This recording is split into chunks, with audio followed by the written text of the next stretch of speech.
O resumo de hoje é sobre o sensacional livro O Investidor de Bom Senso, escrito por John Bogle em 2007, que é um livro bem atual e bem polêmico. Eu sou o Danilo, criador do canal Finanças em Desenho e autor do livro Aprenda a Investir Seu Dinheiro. Siga o canal Finanças em Desenho no YouTube e no Instagram para serem avisados de mais conteúdos como esse. Para quem não sabe, John Bogle é o fundador do Vanguard Group, uma das maiores gestoras do mundo. Foi reconhecido pela Fortune como um dos 4 gigantes dos investimentos do século XX, juntamente com Warren Buffett, Peter Lynch e George Soros, e considerado pela Times uma das 100 pessoas mais poderosas e influentes do mundo. John Bogle é muito relevante para o mercado financeiro porque foi o fundador dos fundos de índice, que futuramente vieram a dar origem aos conhecidos ETFs, os Exchange Traded Funds, ou seja, fundos negociados em bolsa de valores.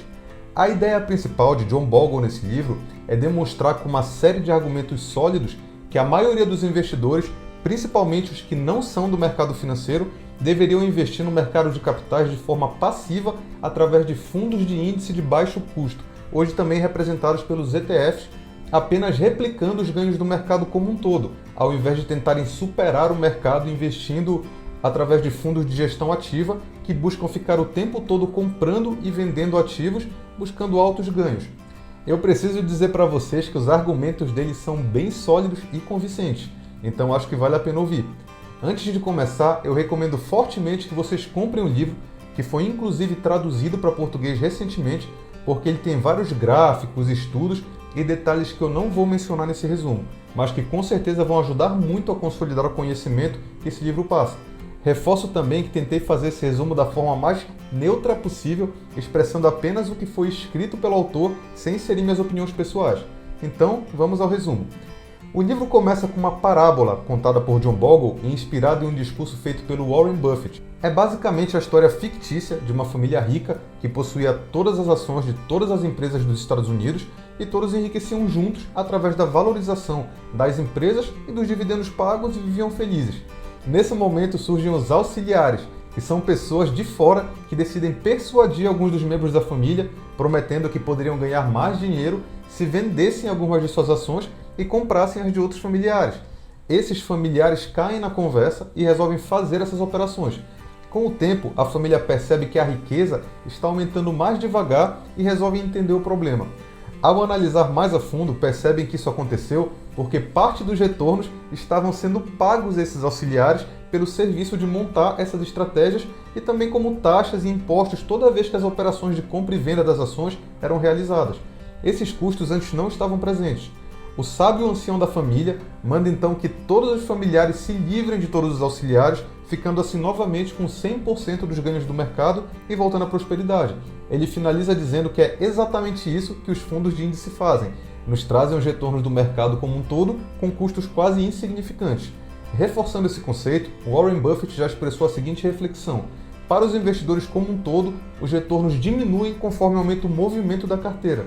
Isso reflete o conflito de interesses do mercado financeiro, onde os profissionais parecem estar o tempo todo falando para os investidores: não fique aí parado, faça algo, enquanto na realidade o caminho correto para a riqueza, na maior parte do tempo seria: não faça algo, fique aí parado, pois essa seria a única forma de evitar o jogo de perdedor que é tentar superar o mercado. O investimento de sucesso consiste em possuirmos as empresas por muito tempo e colhermos as enormes recompensas dos dividendos e crescimento no decorrer do tempo.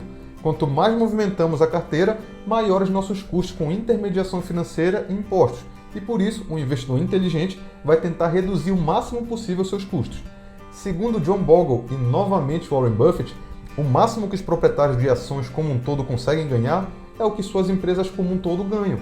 Para eles é fácil comprovarmos isso se compararmos o retorno dos dividendos e taxa anual do crescimento de lucros reinvestidos das empresas com o retorno do mercado de ações. Em um histórico desde o início do século XX, o retorno anual médio das ações foi de 9,5%. Desse total, o retorno referente aos dividendos e crescimento dos lucros das empresas reinvestidos foi de 9%, enquanto apenas 0,5% ao ano foi o que ele chama de retorno especulativo, ou seja, das distorções de preço devido às expectativas do mercado. Isso mostra que por mais que as distorções especulativas de retorno possam parecer grandes no curto prazo, tanto para mais quanto para menos, a longo prazo ela reverte a média dos resultados das empresas e exerce um efeito de apenas 0,5 ponto percentual nos retornos. Por isso ele reforça que o curto prazo é uma distração e que, se sobrepusermos os dois gráficos, fica nítido que o mercado vai crescer conforme o crescimento das empresas. Ou seja, no curto prazo as especulações exercem influência, mas no longo prazo é a realidade que manda. Esse efeito é chamado de regressão à média. O mercado pode descolar da realidade. Períodos de altos ganhos acima da média serão seguidos por correções e períodos de grandes perdas serão seguidos por recuperações, voltando sempre à média dos resultados das empresas como um grande imã. Para o autor, enquanto parece ser claro ver que a longo prazo os resultados seguem a realidade das empresas, ele diz ser praticamente impossível prever com consistência as oscilações especulativas de curto prazo, devido às emoções dos investidores. Diz que mesmo estando há mais de 66 anos na área não consegue fazer isso e nem conhece quem faça. O conselho dele para os investidores é ignorar o som e a fúria de curto prazo das emoções dos investidores e se concentrar na economia produtiva das empresas de longo prazo. O caminho do sucesso é sair do mercado das expectativas, de preço das empresas e apostar na realidade dos resultados das empresas. Para ele, a forma mais simples e segura de fazer isso é tendo uma carteira com todas as empresas mais relevantes do mercado americano, o que pode ser representado pela carteira do índice S&P 500. Inclusive, ele cita que Warren Buffett, ao criar um fundo para o patrimônio da sua esposa, orientou que 90% dos ativos fossem investidos em um fundo de baixo custo que acompanhasse o S&P 500. Para John Bogle, possuir um mercado de ações como um todo no longo prazo é um jogo de vencedor, enquanto tentar superar o mercado é um jogo de perdedor. Por isso, um fundo de baixo custo que represente todo o mercado, com o tempo, certamente ultrapassará os retornos dos investidores em ações como um grupo. Para mostrar a realidade da sua tese, ele demonstrou um estudo feito pela S&P chamado SPIVA, que analisa fundos passivos que replicam índices contra fundos ativos que tentam superar índices. Os resultados são impressionantes. Em um período de 15 anos, mais de 90% dos fundos ativos americanos perdem para os seus índices de referência. Muitos investidores podem se perguntar, se é tão simples assim ganhar dinheiro, bastando investir em fundos passivos de índice, por que o mercado de fundos ativos ainda é tão popular? Para ele, a resposta está no conflito de interesses. Todas as taxas pagas pelos investidores aos fundos ativos geram fortunas a esses fundos e a todo o mercado de intermediação financeira. Por isso, não é do interesse do mercado que esses fatos se tornem de conhecimento público. Para John Bogle, os custos importam e muito para os resultados finais. Ele demonstra um exemplo onde $10 mil investidos com uma taxa de 7% ao ano, em 50 anos se tornariam $294.600. Mas se investirmos essa mesma taxa, só que pagando 2% ao ano como taxa de administração, o resultado final seria de 114.700, ou seja, 179.900, mais da metade do resultado vai para os intermediários. No tocante aos retornos, o tempo é nosso amigo, mas em relação aos custos, o tempo é nosso inimigo. Para ele, essas perdas seriam facilmente evitadas investindo em fundos de índice passivos de baixo custo. Na opinião do John Bogle, até mesmo se ainda assim optássemos por escolher fundos de investimento para alocarmos nosso capital, deveríamos escolher os fundos com menores taxas. Se vocês se surpreenderam com o fato de a gigantesca maioria dos fundos possuir um retorno abaixo do seu índice de referência, vão ficar ainda mais espantados em saber que os investidores desses fundos tendem a ter um retorno ainda menor. Isso acontece devido ao comportamento dos investidores. Eles tendem a entrar em fundos quando eles começam a apresentar resultados sensacionais, ou seja, compram próximo do topo e vendem as suas cotas quando os resultados começam a cair, ou seja, vendem na baixa com prejuízo, repetindo esse comportamento várias vezes e pulando de um fundo para o outro. Esse é um outro fator a favor dos fundos de índice. Ao aceitar a tese e comprá-los pensando em longo prazo, ignorando os ruídos do curto prazo, não tendemos a praticar esse mesmo comportamento de manada. Warren Buffett já disse, os maiores inimigos do investidor em ações são as despesas e as emoções. Até mesmo Charles Schwab, dono de uma das maiores corretoras do mundo, certa vez chegou a dizer que é divertido brincar e é da natureza humana tentar escolher o cavalo certo, mas que para um investidor convencional é preferível usar fundos de índice. Porém, segundo John Bogle, não é recomendado termos uma carteira de fundos de índices que investam apenas no mercado de ações. Ele também sugere que tenhamos uma carteira equilibrada com fundos de índices de ações e fundos de índice de títulos de dívida, que seriam os equivalentes à renda fixa aqui do Brasil, já que o retorno de ambos traz um efeito complementar interessante para a carteira e minimiza os riscos. Uma frase colocada em destaque nesse livro foi: "Não procure a agulha, compre o palheiro". Ela diz respeito ao fato de ser muito difícil sabermos antecipadamente quais são os fundos ativos de ações que serão os vencedores nos próximos anos. Ele demonstra que dos 355 fundos que existiam em 1970, quase 80% encerrou suas atividades e apenas 2 podem ser considerados vencedores sólidos, ou seja, que conseguiram exceder seus índices de referência por pelo menos 2% com consistência. O problema é que é fácil olhar para trás e identificar os perdedores e vencedores, mas os vencedores do passado dificilmente repetirão os feitos, já que tendem a regredir à média. Por isso, o difícil é hoje conseguirmos identificar quem serão os vencedores do futuro. Por isso ele sugere comprar o palheiro, ou seja, o fundo de índice que replica o mercado como um todo e seus retornos. Ele também nos alerta a respeito dos fundos badalados de mercado financeiro que entram na moda em determinados períodos por um retorno sensacional de curto prazo. Como sabemos do conceito do retorno à média, provavelmente esse seria o pior momento de entrarmos no fundo, já que a maior probabilidade é que depois de retornos muito altos venham os períodos de correção para que ele volte à média.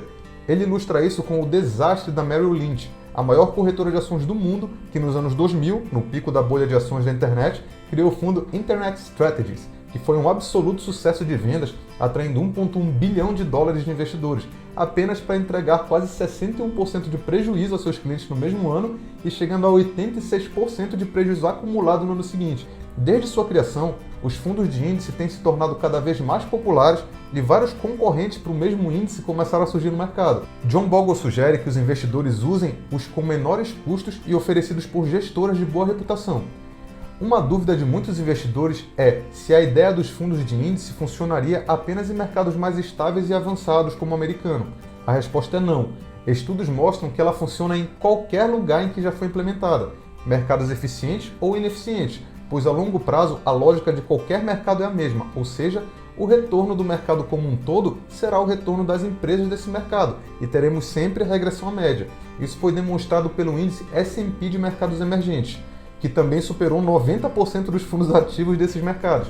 Em um capítulo do livro, John Bogle fala sobre os descendentes de seus fundos de índice, os ETFs, que são muito parecidos com os fundos de índice tradicionais, só que são negociados em bolsas de valores.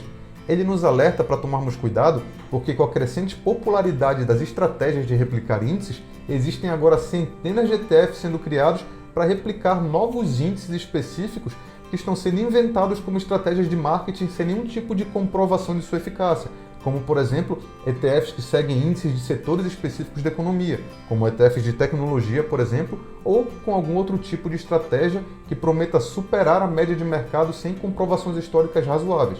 Além disso, ele acha perigoso o fato de ETFs poderem ser negociados a qualquer momento, já que isso pode incentivar os investidores a usá-los para especulações de curto prazo de alto risco e baixa chance de sucesso, como as operações de trade. Por isso, sugere que o ideal é também usarmos ETFs amplos de mercado, com baixos custos e mantê-los para longo prazo. Como mais um argumento a favor da estratégia passiva de fundos de índice, ele também relembra que Benjamin Graham, autor do renomado livro O Investidor Inteligente, certa vez disse que nos velhos tempos, qualquer analista bem treinado conseguiria analisar e encontrar empresas consideradas baratas, mas que hoje em dia, com a quantidade de informações e pesquisas disponíveis, é duvidoso que os esforços para encontrá-las justifiquem o preço pago pelo serviço. Como último conceito global importante do livro, ele demonstra que a alocação dos ativos da carteira exerce um papel fundamental para os resultados, sugerindo que pessoas mais jovens e distantes do usufruto talvez tenham mais resultados com uma proporção maior de fundos de índice de ações na carteira e uma menor parcela de fundos de índice de títulos de dívida, e que conforme se aproxime da fase de usufruto, comece a inverter essas posições, já que no usufruto a baixa volatilidade dos títulos de dívida vai ser mais importante do que as expectativas de retorno das ações. Ele também indica outras estratégias que sugiro que vocês pesquisem com mais calma lendo o livro. Esse é um livro que traz conceitos muito importantes e que raramente encontramos sendo amplamente divulgados, e por isso, na minha opinião, deveria ser um livro obrigatório na lista de qualquer investidor antes de começar a investir em ações. Acho importante ressaltar também que esse livro fala do mercado americano e existem diferenças importantes aqui no mercado brasileiro que precisam ser levadas em consideração. Curta esse vídeo e compartilhe esse resumo com quem pode se interessar e siga o canal Finanças em Desenho no YouTube e no Instagram para receber os próximos resumos. Escrevam também nos comentários o que acharam do livro e sugestões de livros para eu resumir aqui nessa série. Eu sou o Danilo Gatto do Finanças em Desenho e até o próximo vídeo.